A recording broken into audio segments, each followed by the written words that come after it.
Hello, welcome to Informed Entrepreneur Magazine. I'm Mike Baumstark and I am a small business owner myself.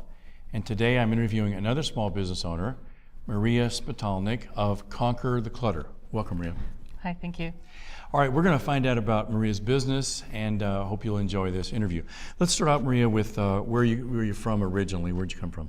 I grew up in central New York and went to college at Buffalo State. That's where I met my husband, Scott. Okay.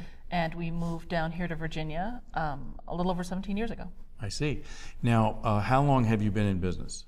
This business has been around for 2.5 years. Okay, and you did something before? Yeah, well, I was working for other people. Okay. And then I was organizing on the side. And now this is full-time for us. Okay, so what made you make the crazy step of going out on your own with your own business called Conquer the Clutter? You just had clutter, you just had to conquer, I assume, right? Well, I'm actually not one of those people who's been organized since they were tiny. Most organizers will tell you that they used to have their socks in order and all this. And that was not me. But I actually learned that the more organized you are, the lazier you can be, because it takes you a lot less time to do anything you want to do, so there's more time for fun. Interesting. So I became more and more organized, and I learned ways to do that. Okay. And then when I would do this and help other clients that I had from other businesses I was working in, I was still doing a lot of organizing work for them. And so my husband said to me, why don't you do the part that you love the best? And that's help people get their lives put together and make them happier. So that's why I do. Excellent. All right, so how long ago did you start this business? I started it 2.5 years ago. Okay. Now, to get started, did you have to mortgage your house, or were you able to start out of cash flow? Tell me about the start. Actually, this is a very easy business to start because you don't have a lot of inventory. You need bags, gloves, masks, that kind of thing. So a couple $100 and you can get started. What is something you would typically do for a client? Let's just describe a scenario you've done recently, perhaps, as to what you came into and what you did for someone. Well, we're a little bit different. Most organizers are solopreneurs, and so they work alone and they tend to work with low levels of household clutter. Okay. We actually specialize in elders and the severely cluttered. Okay. So a recent house that we were in, we removed 18 dumpsters worth of garbage out of this house. So we handle really big jobs, which is why I have a team. So this show I watch on TV, I forget what it's called. But anyway, people that have their house full of junk. Have you seen things like that? Yes. Yeah, that's actually fairly common. You must really love the product you produce, because I'd have trouble going in. Well, what a lot of people don't understand is that people that hoard, which is what's you're thinking of the Hoarders TV show, people that hoard are actually fascinating people. They're perfectly normal people with a problem. And part of my job is being part of the solution to help them regain a more average sort of living situation than what they're in. I would imagine a lot of kids who have elderly parents probably employ you to go get the house straightened up and give them a better living scenario. Well, a lot of times for elders, there's a physical disability which prevents them from being able to put things away. I see. If your shoulders don't work, you can't use your upper cabinets anymore. I see. And so what happens is that friends and family will bring things down for you, but they're not around to put them back. So things wind up in piles, and piles fall. And then if you've got a walker, you can't pick them up. Wow. So a lot of times with elders, they can live a cluttered life, not because that's their choice, but because they don't have an option until we rearrange everything. I see. Now, do you also work with businesses at all? We do. We work Okay. with small businesses. What do you do for them? We can do things like set up filing systems, and then we can maintain it on a periodic basis. We kind of fill the gap between needing to have help, but not wanting to hire because you don't have that much work, and having a full-time person. Okay. So we can come in once a week even and catch up on everything so that you can run your business and do what you need to do and not spend all of your time doing things like filing and sorting invoices. Seems like a reasonable service that someone's not ready to hire a part or full-time staff person, but you can come in maybe once a week and spend 4 hours and they get that caught up for them. And then when they do hire someone, we can train them because we create a book that involves, if you've got an invoice, where do all the parts go? Because we need that for ourselves. Yes.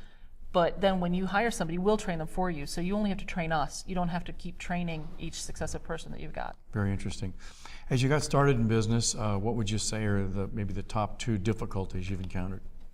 Well, one of them is the fact that finding staff that is ready and willing to promote up to being able to do bigger and bigger jobs is difficult, because in order to do it right, it takes time and training. Okay. And we wind up with more work sometimes than I have people to staff. So I wind up working a lot more than I should be. I see.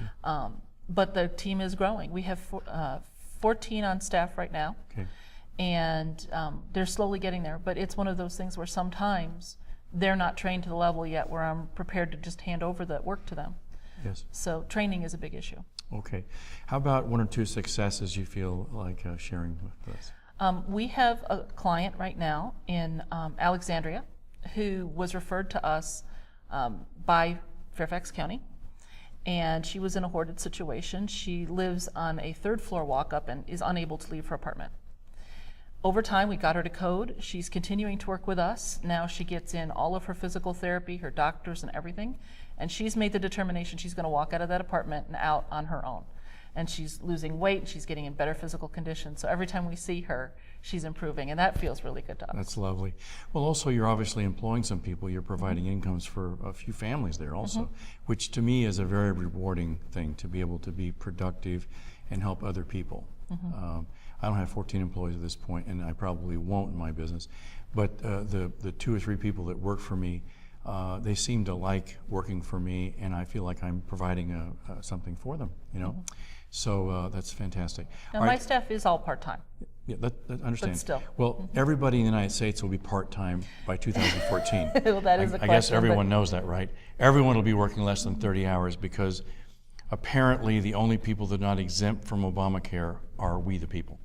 Everyone else seems to be exempt, so there we go. So part-time, that's fantastic. But that way it works around their children's schedule, their husband's schedule, their wives' schedule, and it's very, very flexible for them. That's great. That's great.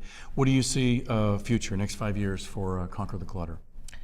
In the next 5 years, we're hoping to actually franchise nationally. Okay, excellent. We really want to grow because there is a huge need out there, and there's not a lot of people providing it. And the cool thing is, since you have skills at repetitively training or setting up systems, you could be a good franchisor compared to other people, I would say. Well, we don't want to be the kind of franchisor that just drops a name in your lap and you're stuck on your own. Yes, which mostly happens. I interview people that are involved in franchises, and they always say, gosh, I thought I would get a package. And they said all we got was basically a name and a little advertising. Right. And a big royalty. So our plan is to actually have the website be accessible for everybody. And I put out articles on a fairly regular basis. But then also to give them a policies and procedures manual to get them started, some basic training, and some video training that I'll do that they'll be able to give to their team.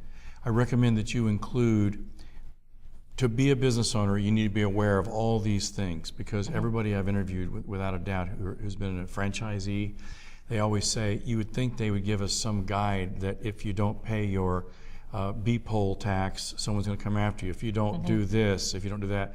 So it'd be nice as a franchise person to get a briefing book, you might say. We already have a booklet that we've put together that's going to be, in order to start your business, these are the things that you need, including the insurances and, that's great. And all of that, because it's too hard to get it all. I mean, every state is different, but there's always little bits and pieces that you find out later. Yeah, it's nice to have that learning curve quickly achieved so you can get to work instead of being undermined constantly by nagging something in the mail. Oh, I wasn't aware of that.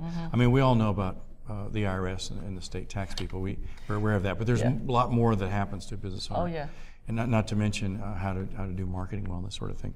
And when you employ across state lines and you have whole different issues that are employed. Yes. Well, certainly we'll try to help you with Informed Entrepreneur Magazine. Thank you. Maybe your first franchisee, we'll interview them for you and get them started, all right? Sounds good. Right. Anything in closing you'd like to share with the audience that may be people interested in your services or other business owners? Well, the thing with us is that we are very non-judgmental. We really don't care what somebody has. There's no reason to be embarrassed to hire an organizer, and even if it's not us. Within our industry, people think that unless they're a hoarding client, that they don't need an organizer. Organizers just help people who are busy. Yeah. And there isn't a single business owner I know that isn't busy. Yes. Wouldn't it be nice to be able to take some of that stuff off your plate and have somebody help you with it? Spend 3 hours of your time instead of a whole weekend taking care of a project you need to work on. Yes. That's the niche we fill. As I interview people, I'm sure there'll be an occasional time in someone's office that I'll say to them, I really need you to talk to Maria.